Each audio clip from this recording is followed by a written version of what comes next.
मग या मला 1,56,524 मतांची मतमोजणी झालेली आहे। यामध्ये घड्याळीला म्हणजे इंद्रू भाऊला 50,350 मतांची आघाडी आहे।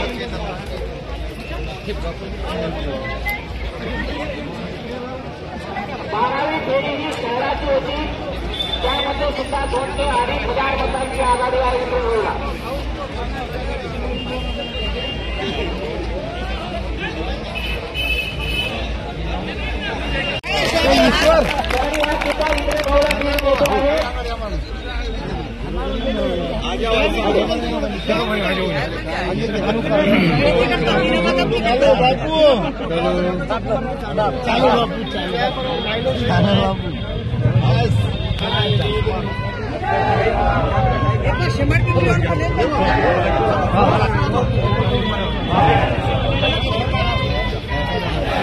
इंद्रनील भाऊ हे प्रचंड मताधिक्याने निवडून येतील। आजपर्यंतचे जे सगळे रेकॉर्ड आहेत पुसद विधानसभेचे ते सर्व रेकॉर्ड तुटतील आणि इंद्रनील भाऊचा विजय हा निश्चितच झालेला आहे। 53,000ची लीड कटणं तर फार मुश्किल आहे आणि 75,000च्या वरील लीड राहील असा आमचा अंदाज आहे। काय माजी मंत्री मनोहरराव नाईक यांच्या काळामध्ये 2014 मध्ये ती पण लीड कटण्याची शक्यता आहे।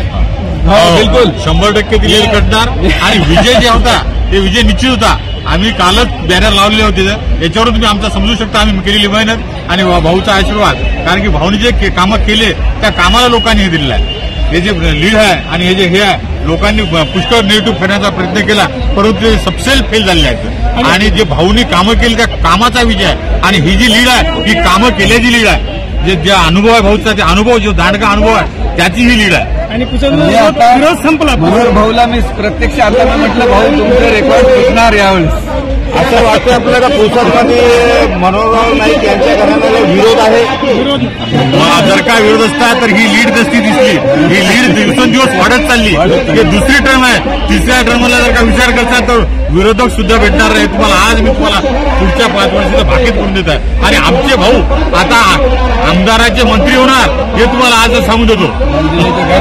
दुकानदाराचं म्हणणं आहे की भाऊ येत्या काळात आता सध्या मिनिस्टर होणार आहे, 100% होणार। गाडी 100% येणार पुसदमध्ये।